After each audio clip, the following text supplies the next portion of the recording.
Acasias foi consultar a Baal. Tem pessoas que consultam a Mamon. A Bíblia fala que não dá para servir a Deus e a riqueza. A Deus é a Mamon. Tem gente que consulta a Mamon. Mamon é o Deus da riqueza, ok? Não é o dinheiro. Tem gente que fala, o dinheiro é a raiz de todos os males. Não é verdade. A Bíblia diz que o amor ao dinheiro, o apego é a raiz de todos os males. Tem gente que consulta, não consulta a Baal, mas consulta a Mamon. Como é que consulta a Mamon? Vou te dar um exemplo. Quem é que confia em Deus? Você confia em Deus, eu confio, nós confiamos. Aí Deus diz assim, ó, você vai vencer. Você vai abrir uma empresa. E você vai conseguir fazer isso. Aí a pessoa, será? Mas é para quando? Vai fazer isso hoje. Você vai consultar a sua conta bancária. E a sua conta bancária vai dizer para você, não dá não. Não é possível, você não tem dinheiro para isso. Ou seja, quem dita o que você vai fazer ou não, é se você tem dinheiro ou não. Não é assim que geralmente nós andamos? Se eu tenho dinheiro eu faço, se eu não tenho eu não faço. Mas entenda uma coisa. Não é você sair por aí fazendo loucuras sem consultar a Deus. É, se você consultar a Deus, ele falar faça, aí você pode fazer que vai dar certo. Agora, se você não consultar a Deus e por emoção e ambição você quiser fazer, vai dar errado. As duas primeiras vezes, homem de Deus, o rei mandou você descer e me acompanhar e comigo. Ele não foi porque Deus não falou para ele ir. Agora, na terceira vez, porque houve uma humilhação e o Espírito Santo, através ali do anjo do Senhor, o Espírito Santo, ele vai falar, desça e acompanhe ele. Você está entendendo isso? Ou seja, ele andava debaixo de uma revelação. Você tem andado debaixo da revelação de Deus? Quem anda debaixo da revelação de Deus pode passar momentos de dificuldades, mas no final essa pessoa vive a promessa. Então Acasias, ele consulta a Baal ao invés de consultar a Deus. A quem nós temos consultado? A quem você tem consultado? Você está consultando a homens? Talvez estejam pessoas aqui pela primeira vez, então eu preciso explicar, porque pode ouvir isso e achar que nós somos contra a consultar profissionais. Não é verdade. Quantas pessoas aqui, sabe, já viram pessoas sendo curadas no altar, mas mesmo assim eu falando assim, olha, vai no médico e pega o atestado para mostrar que você realmente está curado. Quem já viu isso aqui, levanta a mão e diga amém.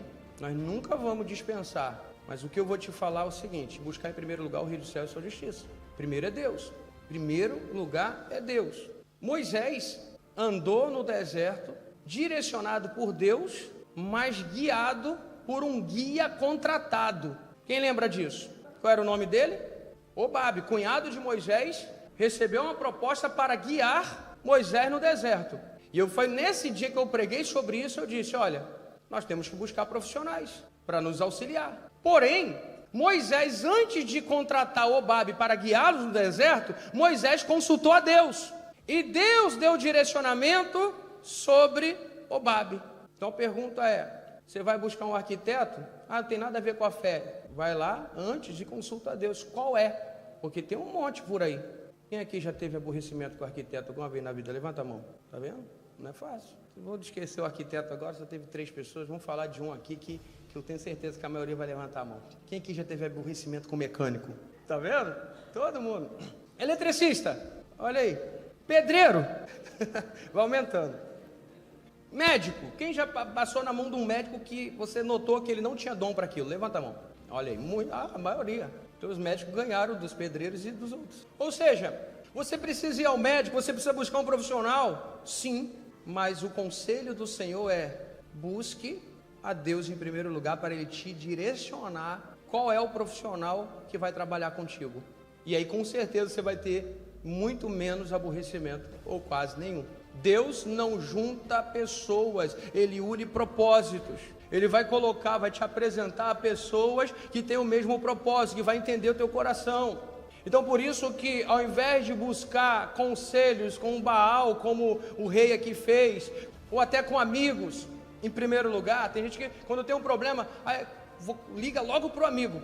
É muito bom a gente ter um amigo para desabafar, mas entenda, o Espírito Santo, ele quer ser o teu amigo mais chegado.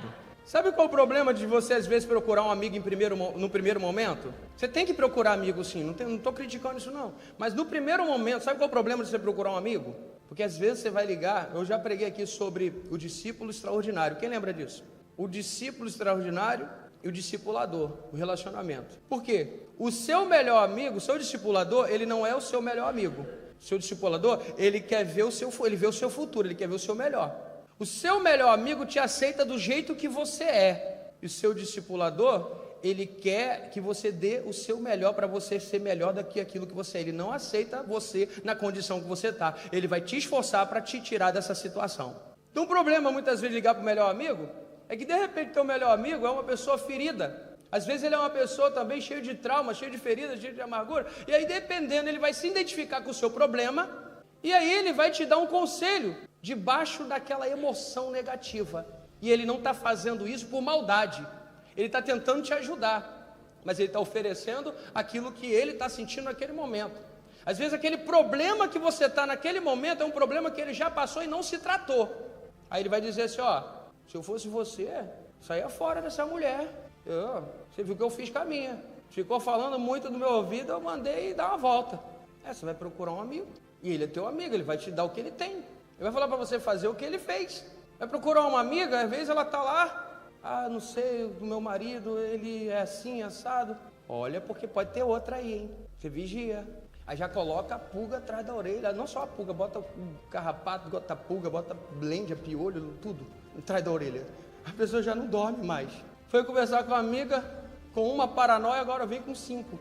Porque você foi conversar. Agora, entenda, se você buscasse a Deus em primeiro lugar, e depois você fosse até a amiga que ele direcionasse, com a estrutura emocional e psicológica para ouvir, uma amiga direcionada por Deus, por isso que a oração tem que vir em primeiro lugar, o consultar a Deus tem que vir em primeiro lugar. Eu vou te dar aqui a última referência, que está em Neemias, capítulo número 1, como que Deus mudou o coração do rei Artaxerxes, que era o rei que estava lá com Neemias, e Neemias estava como seu copeiro. A Bíblia diz no capítulo 1 de Neemias, que chegaram de Jerusalém e deram uma notícia muito triste para Neemias. Neemias estava lá bem tratado, feliz, como eunuco do rei, e deram a notícia para ele, olha, e eles me responderam, aqueles que sobreviveram ao cativeiro estão lá na província passando por grande sofrimento e humilhação. O muro de Jerusalém foi derrubado e suas portas foram destruídas pelo fogo. O que acontece? Quando ele deu essa notícia, a Bíblia vai dizer, se você continuar a leitura, você vai ver que Neemias ficou muito triste. Neemias não sabia mais o que fazer. E Neemias, ele tinha um certo relacionamento com aquele rei. Se fosse uma pessoa que não tinha o direcionamento, o que essa pessoa faria por influência? Logo na sequência, procuraria o rei e tentaria conversar com o rei para ajudar o seu povo. Mas Neemias não fez isso. Por mais que ele tivesse um relacionamento com o rei, ele precisava, em primeiro lugar, cultivar o relacionamento com o rei dos reis. A Bíblia diz que Neemias ficou muito triste, e ele começou a orar, ele foi falar com Deus, ele foi consultar a Deus, e ele jejuou. E se você continuar a leitura, você vai ver o nível de oração que Neemias faz a Deus. Inclusive Neemias chega a lembrar a Deus da aliança que ele tinha com o seu povo. E sabe o que acontece? Já aqui agora no versículo número 11, ele vai dizer o seguinte: Senhor, que os teus ouvidos estejam atentos à oração deste teu servo, e a oração dos teus servos que têm prazer em temer o teu nome. Fazem com que hoje este teu servo seja bem sucedido, concedendo-lhe a benevolência deste homem. Na época eu era o copeiro do rei. Ou seja, ele está orando para que o rei atendesse o pedido dele. Antes de pedir, ele estava orando. Antes de você pedir um aumento no seu trabalho, ore. Antes de você pedir a mão dela em casamento, ore. Antes de querer casar, ore. Antes de abrir aquela empresa, ore. Pergunte a Deus. Antes de fazer uma viagem, ore. Pergunte a Deus, Ele pode te livrar de muita coisa. Ore, pergunte. É para fazer ou não é para fazer? É para sentar nessa mesa ou não é para sentar com essa mesa? É para continuar ou não é? E se você for depois ver o capítulo número 2, é tremendo o que acontece. Neemias chega na presença do rei, o rei diz: eu nunca vi você tão abatido assim, Neemias. E essa tristeza é uma tristeza do coração. Neemias abre o coração para o rei. A Bíblia diz que o rei concede aquilo que Neemias queria, que era voltar a Jerusalém para reconstruir os muros de Jerusalém. E não só disse vá, Neemias também pediu: olha, eu vou precisar de autorização para passar pelos vales, eu vou precisar de madeira, eu vou precisar disso, daquilo.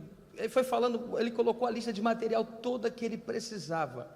E o rei, além de colocar Neemias para fazer aquela obra, ele deu todo o recurso. Sabe o que aconteceu na oração de Neemias? O que nós lemos em Provérbios 21, 2. Ou seja, Deus pegou o coração do rei Artaxerxes e mudou. E colocou o coração que antes era um coração que não era favorável, fez aquele coração ficar favorável. Existem situações que na tua vida pode parecer desfavorável, mas se você ora, se você consulta a Deus, aquilo que era uma desvantagem pode se tornar uma vantagem na sua vida. Quando tudo vai mal, quando nada vai bem, a quem é que você recorre? O rei Acasias recorreu a Baal. Elias sempre recorria a Deus. Andava na direção de Deus, direcionado pelo Espírito, confrontou Acasias. Era um homem cheio da autoridade do Espírito de Deus. E Tiago vai dizer que Elias era um homem como qualquer um de nós. Tinha limitações. Quero dizer que quando você confia em Deus, quando você consulta a Deus, o céu conspira ao seu favor. A quem você costuma consultar? Você consulta os seus recursos? Você consulta a sua conta bancária? Você consulta a sua força? Você consulta a sua sabedoria? Ou você consulta ao Senhor? Curva sua cabeça, feche os olhos. Deus hoje está lhe convidando para andar em aliança, assim como Elias andou. Andar em aliança, assim como Neemias andou. Andar em aliança, assim como Daniel andou. Andar em aliança como todos esses homens andaram. E você operar no mesmo espírito que Elias operou, que foi o Espírito de Deus. Deus está lhe convidando. Deus está lhe chamando para fazer algo diferente e algo novo na tua vida.